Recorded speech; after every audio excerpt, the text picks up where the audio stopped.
Ruler School is brought to you by Happy Little Hug Factory and these amazing patrons. Thank you for your support. Enjoy the video. Hey there, rulers. Welcome back to Ruler School. This is DMO73, and today I'm bringing you commentary and a feature match featuring Paul Reissmann playing the Shaela list that we developed on the Teacher's Lounge, the kind of Thunderstorm Thunderfish control, and I am playing an Isis Sand Tribal deck. It's totally focused on kind of the new cards and this idea of playing Surtur and a lot of the sand creatures and stuff like that. It's kind of a mid-range with a little bit of reach at the end with some burn stuff. So yeah, super fun list both around. We did want to get that Shaela list up for you guys as soon as we could after developing it on the Teacher's Lounge, and it actually ended up working out to be a pretty solid deck. So we'll have to see how it does here against the red Isis sand list. So obviously the Shaela list doesn't really have very many creatures. It only is playing a few Misty Dragon Spirits and then like a Giga Thunderfish package, whereas the Isis deck is very much more creature focused. So I'll have to see if the damage from Isis can kind of outpace Shaela, but Shaela also has a lot of very, very cheap kind of bounce removal spells that kind of come with the deck. Not to mention the fact that the Shaela list ultimately will never run out of cards because of Shayla's foresight. So obviously we'll go ahead and jump in here. Paul is going to be on the play, and we'll go ahead and get right in. So Paul only choosing to ship one, seeing that he has that Shayla's Foresight in hand and a Giga Thunderfish, so he's got kind of his top end kind of figured out in his hand. That's really nice for him. Calling that first stone after gaining a Thunder counter. Shoal Stone and just passing, no real turn there, which makes total sense for the deck. It really is not going to be playing creatures until it has 5 open will to be able to slam Giga Thunderfish. Out comes an Ma'at on my side. Some solid reach, gaining another Thunder counter, hitting another Shoal Stone here. Apologize for the camera shake there. We were just trying to make sure that it was right, perfectly overhead. Second Magic Stone of Dueling here, going ahead and playing that Magician of Molding, very strong card. You saw it in the red-white Brunhild list, being able to turn, Scalding Breath into 9 damage, being able to turn Sandstorms into, 4 damage. Even better, being able to turn Whirlwind Conflagration into 14 damage against your opponent. Lots of different options for what that deck can do. Paul choosing to gain a Thunder counter before the recovery here. Gets another Shoal Stone off the top, and once again just passes the turn. Call Stone, hit a Firestone. Before we go too far, I go ahead and try to cast Scalding Breath here, targeting him. It'll deal 7 damage, but if that Magician of Molding is still on the board after that, he'll take 9. It does decide to go ahead and say, yeah, I'll take the 9. At that point, moving into combat and attempting to hit for 6. Main reason is because Paul choosing to use Pathway Part actually had the mode to burn for 6 damage, which is really relevant. If he had bounced it back to my hand, that would have been not nearly as good. So the fact that Magician of Molding only has 6 defense means that he can use the mode of Pathway Part to burn it and just kill it and get it into the grave, so it's now been answered. Choosing to get another Thunder counter here, recovering, hitting that 4th stone. Basic Waterstone paying 4. We see that Misty Dragon Spirit come down. It is a big threat. It is very hard for this deck because of the fact that he can just flicker in response. Like, there's no real way for me to kind of trap the Misty Dragon Spirit and attempt to remove it from the game.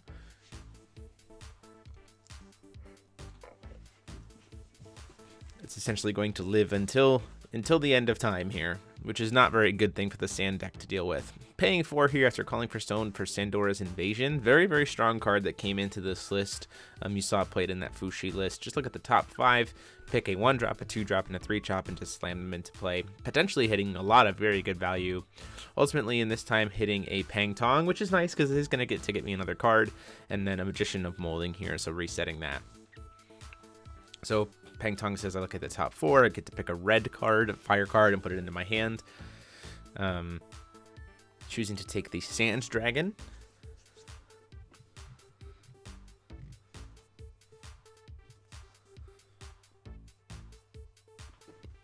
Passing the turn there.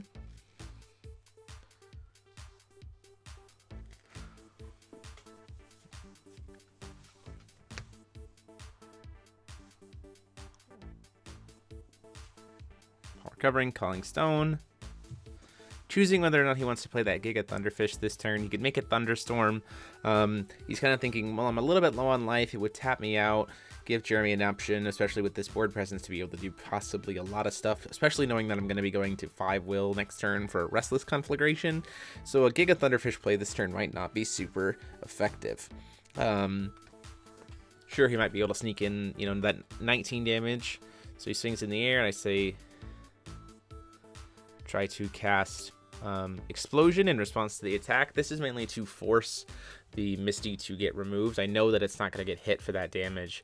With Magician of Molding on board, it would be taking 9, so he's just going to flicker it in response.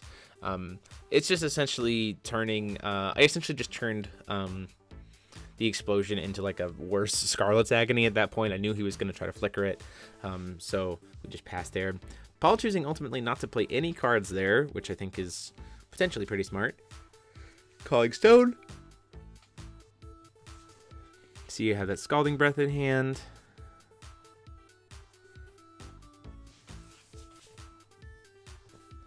Attempting to move to combat, attempting to swing for 4.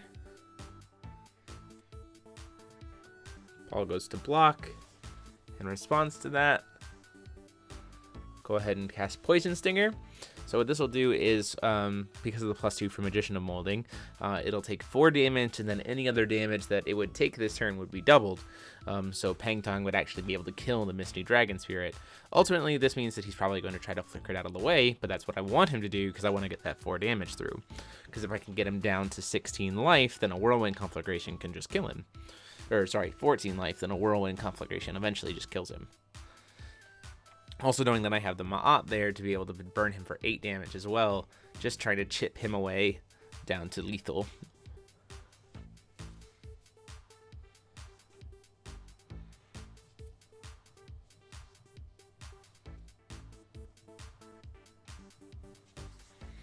Paul choosing how he wants to try to potentially respond to this.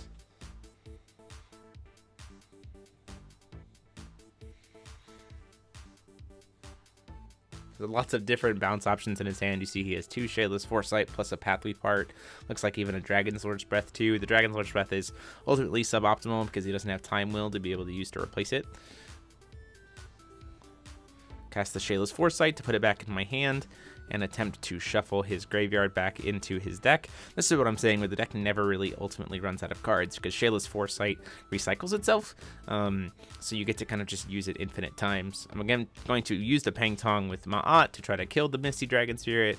He says in response to that, I'll go ahead and just flicker it, and then just gets to resolve the Shaela's Foresight, shuffle, and then draw one. So it also like always replaces itself too. Shaela's Return in this deck, in this style of deck, is actually, or Shaela's Foresight is insanely powerful. It's a 2-drop, but you know, when you're not having to worry about green cards going against green decks all the time, Shaela's Foresight actually puts in a lot of work at preventing damage.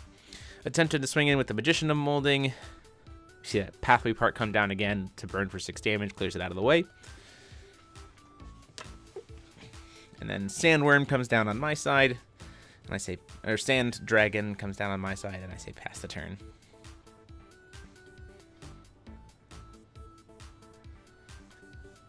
Paul debating whether or not to use that Dragon's Lord's Breath to bounce the Sand Dragon out of the way. I honestly think bouncing the Sand Dragon might have been a valuable play. Just getting it out of the way, guaranteeing that the Misty's going to get to hit, setting up a Giga Thunderfish to come behind it. And then, you know, the problem is with the Sand deck, Giga Thunderfish, if it survives for a turn, is pretty much lethal. Just for sitting there, because he gets to keep locking down my Resonators. They won't get to recover, and then he just keeps swinging in as much as he wants.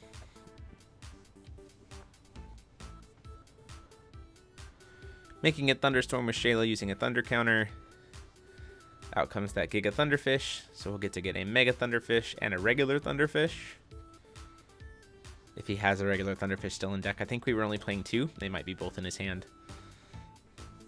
Just gets the Mega, but that is a 10-10 with Swiftness.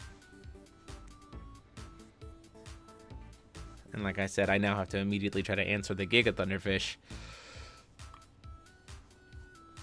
because if it manages to swing, I'm in deep trouble.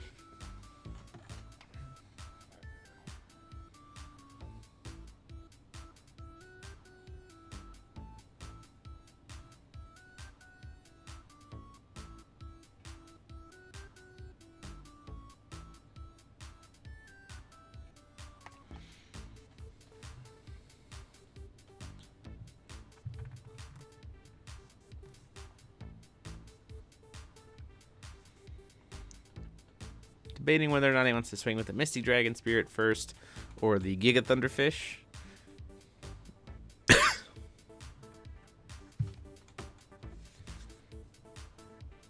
Choosing to attack with nothing, I think, is an interesting choice there. Knowing that he has the bounce spell in hand, I think swinging with the Mega Thunderfish just to try to get in the 10 damage would have been smart. Because clearly I would want to try to trade in with the Sandworm on the Giga Thunderfish. So he would like bounce it and then could hit me again with the Misty, hitting me for a total of 19, taking me down to 21. And then at that point, it's practically lethal. So this time I can go ahead and try to swing in, hit him for that 10 damage with the Sandworm. Or Sand Dragon. There is a card called Sandworm. That's why it's important to differentiate. And here's where we're going to see that Dragon Source Breath, put it back in my hand. In response, though, I'll go ahead and just sack it to Ma'at to deal 6 damage to the Giga Thunderfish.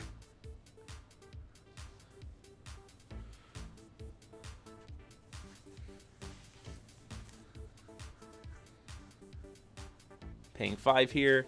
Casting Whirlwind Conflagration. So he's all tapped out, so I get to kind of burn the board however I want. So hitting Ma'at for 2, myself for 4, Giga Thunderfish for 6, which will kill it, Mega Thunderfish for 8, which will kill that, Misty Dragon Spirit for 10, which will kill that, and then hit Paul for 12. Flickers the Misty Dragon Spirit out in response, which makes total sense. Like I said, very hard for this Isis deck to be able to answer a Misty. And then because of the Mega Thunderfish, when it dies, a creature goes back to my hand. So the Ma'at would have to go back to my hand. That does tap me out, which unfortunately sets him up to just be able to reestablish. But the thought being that maybe I can get to enough burn damage in hand, and then when a rune dealt damage to him, Sand Dragon gets to come back in my hand. So I think I have to discard here, and I discard a Pang Tong. It doesn't really do anything. I discard another card there, which I think was a Sand Warrior. No, it's an Anubis.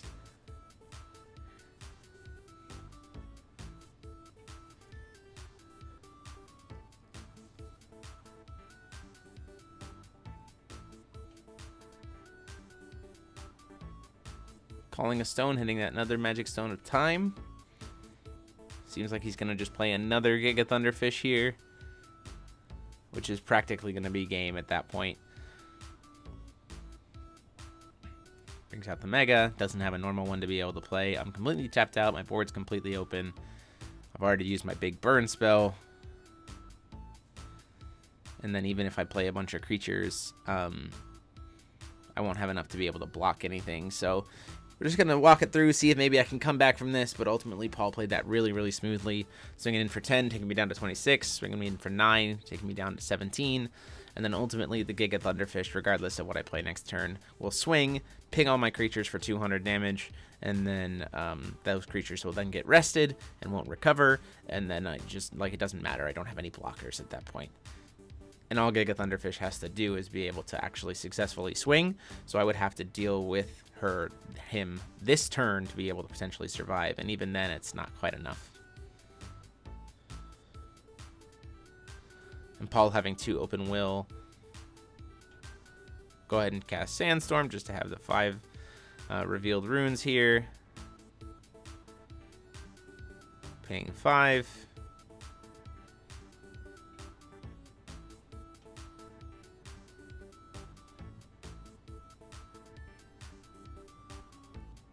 Gonna go ahead and burn, sorry, paying 2, going ahead and burning him for 8. Or sorry, 7. I don't know why he, oh no, with a Sandstorm it does kill him. And then playing the Anubis. Anubis, the whole point here is to just kill the Giga Thunderfish and leave him with just Misty Dragon Spirit. But ultimately, Paul has the Keys Call here, so that's going to cancel the Anubis trigger. He gets to draw a card. I'm completely tapped out with only one creature, and so at that point, I'm quickly just going to go ahead and scoop it up. And from that, we'll move on to game 2. As we go into the next game, don't forget to hit that subscribe button and the bell down below so you're notified when all of our videos goes live, and consider supporting the channel by being a member here on YouTube or by checking it out on Patreon for all the cool exclusive perks that come with supporting us. Thank you guys so much. Let's go to the next game. So moving into game 2, going to be on the play here, hopefully having a much better start to be able to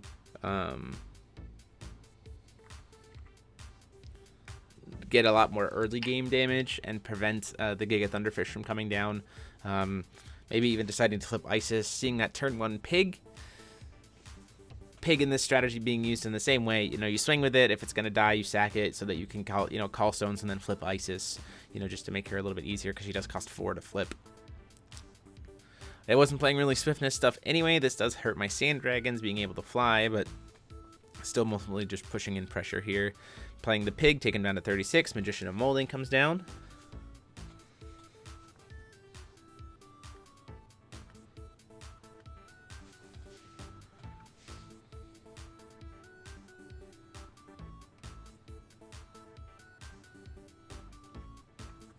Getting another Thunder counter here, calling Stone, hitting that Shoal Stone. Passing the turn there.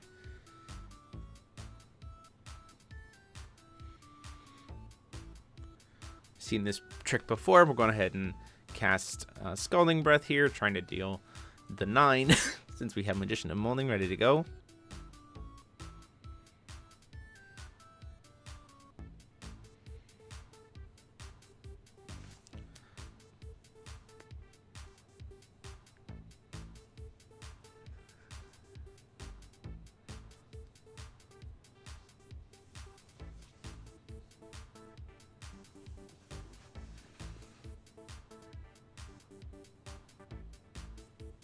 Paul deciding to take the 9 damage, going down to 27.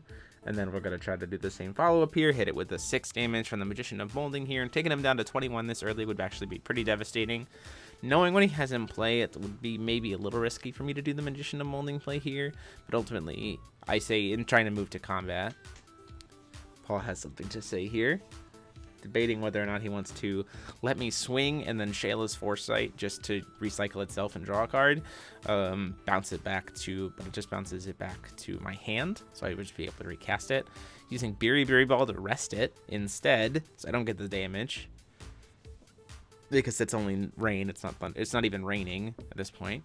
And then swing in for 4 with the Pig, taking him down to 23. Draw, making it Thunderstorm before recovery, and then paying 1 to use Berry Ball here to kill the Magician of Molding. I didn't even actually look at what he was casting here when I was playing. I just knew that he was going to be killing the Magician, so I just went ahead and moved it to the grave.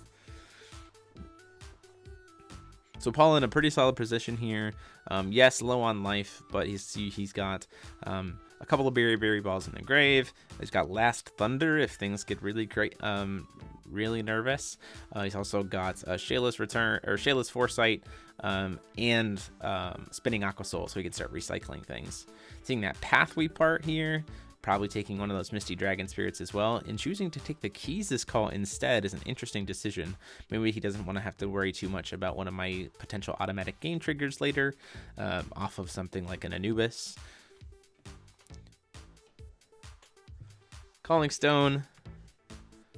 Moving into combat first before we do anything else, trying to hit him for the 4 damage here. Says that's fine, goes down to 19. So with that out of the way, we'll go ahead and cast that Sandora's Invasion here. Just try to mount as much pressure as possible. Really hoping to hit 3 different cards. Unfortunately, hitting 2 cards, and neither of them super great. Another Pig, which we already have one, so having a second one doesn't really help us at all. And then Sandora's Trader. The only reason why we're running the Trader is we wanted to be able to have that instant speed 2 damage ping, to be able to ping our own Surters, so that Surter can, during the upkeep ping, get us a creature, or during your opponent's turn at instant speed ping, get us a creature, without having to sacrifice a ton of damage or use up your own runes on your own Surter. Making it Thunderstorm and gaining a Thunder counter. I think he used, making a Thunderstorm, gaining a Thunder counter here.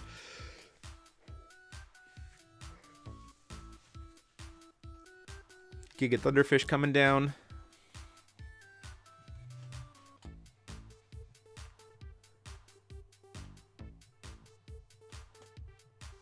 Getting both, getting a regular Thunderfish and a Giga, and a Mega, so we can lock down my Pig.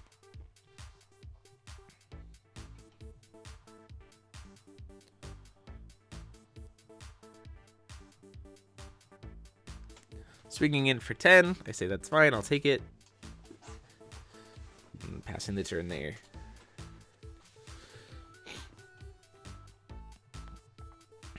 Trying to ping the Thunderfish out of the way before the recovery with that Sandora's Trader. Calling my 5th stone here. Now, a Whirlwind Conflagration might have actually been a better play here. Ultimately, though, I do play the Surtur. The idea behind the Surtur being that if he swings in with the Giga Thunderfish, I can still get... If he swings in with the Giga Thunderfish, it'll ping the Surtur. That's true, but the Surtur will have taken damage. So then at that point in time, I get a free creature that can then potentially block the Giga Thunderfish, such as the Iron Wall or the Wall. Or if he swings in, get a creature that I can then use to crack back and kill him. Do get the swing in there with the Pig, taking him down to 15. So really putting him pretty close to lethal here. A Whirlwind Conflagration. I only need to find 3 damage from somewhere to be able to get that damage through with a Whirlwind to finish off the game. I am not playing the rune that deals 8 damage to your opponent. Obviously that would be a good way to answer things here, but we are not running it in the deck.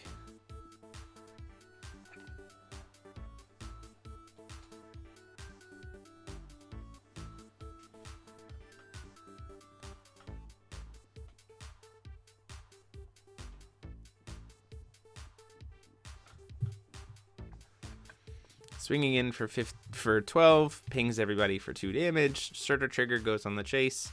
In response, he's got that Keys' Call, so it ends up being a great workout here that he gets the Keys Call. Response to the Keys Call cast, I'm going to go ahead and ping with that Sandora's Trader to try to get another creature here. So let's get to cancel the first Surtur Trigger, but I do get this Sand Dragon.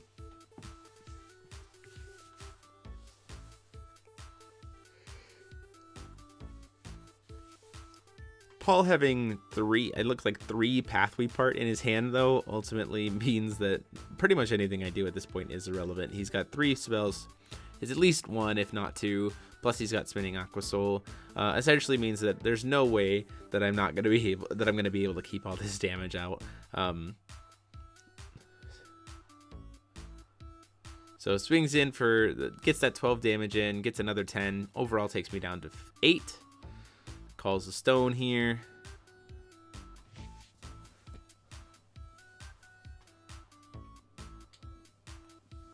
Getting a Thunder counter as well. Yeah, it looks like he does have 3 Pathway Part in his hand. So Paul's sitting on all the removal he would need, all the tempo-based removal he would need to get everything out of my way, everything out of his way and deal lethal damage.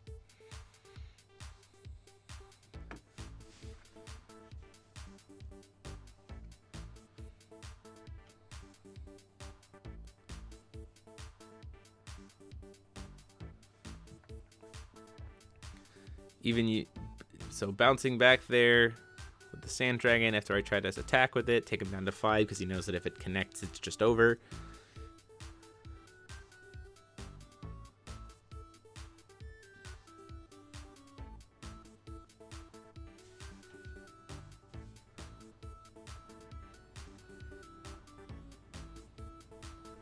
Ultimately sitting at being 1 stone short.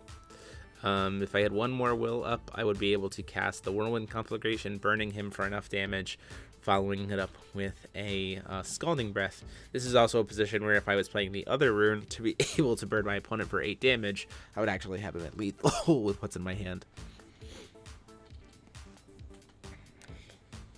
So, not knowing what's in Paul's hand here, you're going to see us make a couple play, and you're going to see us backstep a little bit. I start to play all these creatures, and I say, you know what, I'll go ahead and burn you for a couple. I'll have this open extra will. All's good. But then I completely forget about the fact that Giga Thunderfish will tap down any of my Resonators but when it swings. So, like, having a blocker doesn't do anything for me. I need to be able to answer both. So you're actually going to see us backtrack here. You know, a single Magician of Molding would have been nice here as well. But you're going to see us backtrack because I realized the only way to even possibly survive is actually for me to do things a little bit differently. So, paying 5 here. casting the Whirlwind Conflagration, dealing 2 damage to Pig, 4 damage to Surtur. We're gonna walk a little bit back here. Paul's asking exactly when I to target for Whirlwinds. You target at resolution, so I'm trying to, or target at casting. So I'm trying to kind of figure out where all the targets are gonna be. Paul's just seeing if he might have anything potentially for any combination of casts that I might have, or combination of targets that I might have.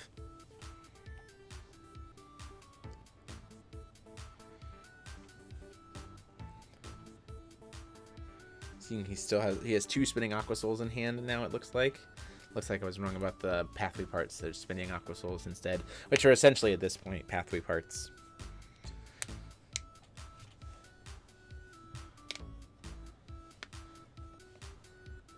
So dealing 10 damage to Paul, and then 12 damage to the Giga Thunderfish.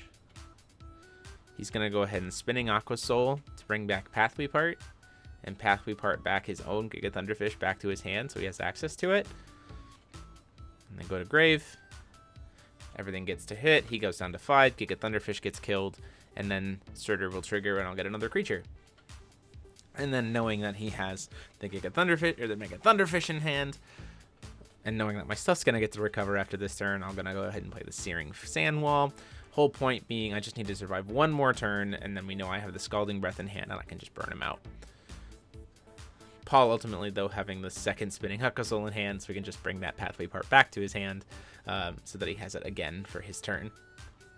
There is one out to this, and it is that Paul has to misplay, but I don't concede the game yet because I say you have to, earn it. Obviously, the misplay would be here is casting the pathway part before he even swings in, but ultimately the safest route here, knowing that I only have 1 will, is for him to play the Mega Thunderfish, swing in, and then when I go to block with the Sand Castle, the Searing Wall of Sand, then he pathway parts, gets it out of the way, and then that's lethal. Swings in for 10, go to block, and he has that pathway part, and that's game. So there you guys have it. The teacher's Shaela list did come out on top, over top of the Isis Sand list. Deck profiles will be up probably on Friday and possibly Sunday because of the GP stream in Vegas this weekend. Please feel free to come back and check out the stream this weekend for the WGPQ in Vegas. I'll be joined by whoever I can get to do commentary with me based on the rounds, and we'll be looking forward to bringing you an exciting look at what this meta is. But until then, guys, this is TMO73 saying class dismissed.